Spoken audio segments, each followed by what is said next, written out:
Je suis M. Diomandé, bonjour. Mon intervention aujourd'hui porte sur les possibilités qui sont proposées ça et là quant à la résolution de la situation en Côte d'Ivoire. Moi, je crois d'ailleurs qu'il faille d'abord, si vous le permettez, définir exactement le cadre dans lequel nous évoluons actuellement. Ensuite, dégager les conséquences que ces solutions ont sur les objectifs que nous voulons nous fixer. Pour nous, l'objectif est clair et très clair. C'est plutôt de définir un cadre sain pour l'expression de la démocratie en Côte d'Ivoire et en général pour l'Afrique.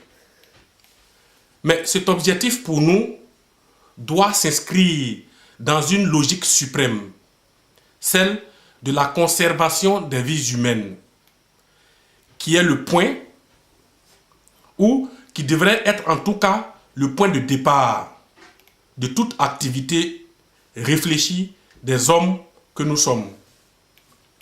La première solution, celle dite militaire aujourd'hui en Côte d'Ivoire, serait, qu'on le veuille ou pas, une solution gourmande en termes de perte de vies humaines.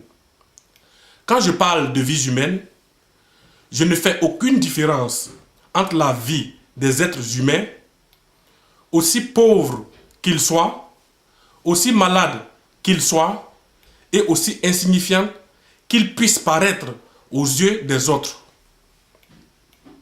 Pour moi, il n'y a pas de mort ou de corps plus gênant que d'autres.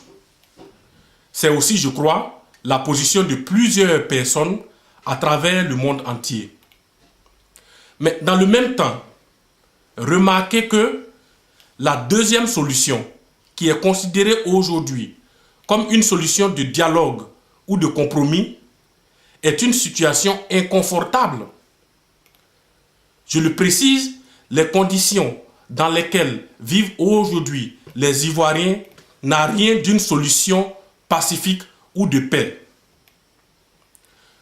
Je vais vous expliquer pourquoi. Si nous nous en tenons aux déclarations des différentes parties engagées dans les différents processus, depuis la fin des élections le 28 novembre dernier, on peut constater les faits suivants. Du côté de Laurent Gbagbo et de ses partisans, on parle environ de 60 à 100 morts et de nombreux blessés. Du côté d'Alassane Dramane Ouattara et de ses partisans, on en est à environ 400 morts et des milliers de blessés. L'ONUCI parle d'environ 175 morts et aussi des centaines de blessés.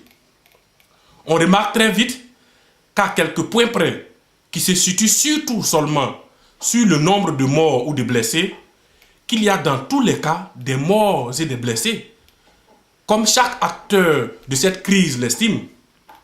Donc, on constate qu'à la longue, que si cette situation perdure pour les populations, le nombre de pertes en vies humaines va rejoindre très rapidement celle que nous craignons tous, qui est la solution militaire, dont tout le monde a d'ailleurs peur. Il ne faut pas oublier non plus les conditions difficiles dans lesquelles les populations se réfugient dans les pays voisins. L'atmosphère de peur, l'atmosphère de suspicion entre les populations, les enlèvements et les disparitions. Je voudrais ici faire à cet effet deux mises au point. La première est la suivante. Je ne suis pas ici, et il faut que cela soit clair et net, en train d'accuser qui que ce soit. Mais j'essaie de faire entendre la voix de la souffrance d'une partie de la population qui semble être oubliée pour ceux qui aujourd'hui proposent la solution de dialogue qui serait donc une contre-proposition à la solution militaire. La deuxième mise au point, qui est elle aussi tout aussi importante que la première, est que je ne suis pas en train de dire non plus qu'il faille adopter l'une ou l'autre de ces solutions que je viens de développer, mais je dis simplement que les deux solutions se rejoignent d'une manière ou d'une autre quand on les analyse clairement. Donc, en finalité, ni l'une ni l'autre de ces situations n'est faite pour sortir la Côte d'Ivoire de ces atrocités. Il faut que cela soit clair pour tous ceux qui veulent aider la Côte d'Ivoire à sortir de cette impasse. Il va falloir aujourd'hui donc repenser les choses pour les réinsérer dans un nouveau moule si l'on veut atteindre les objectifs qui sont, à mon sens, la protection de la population ivoirienne. En conclusion, il est clair qu'une troisième solution s'impose à nous.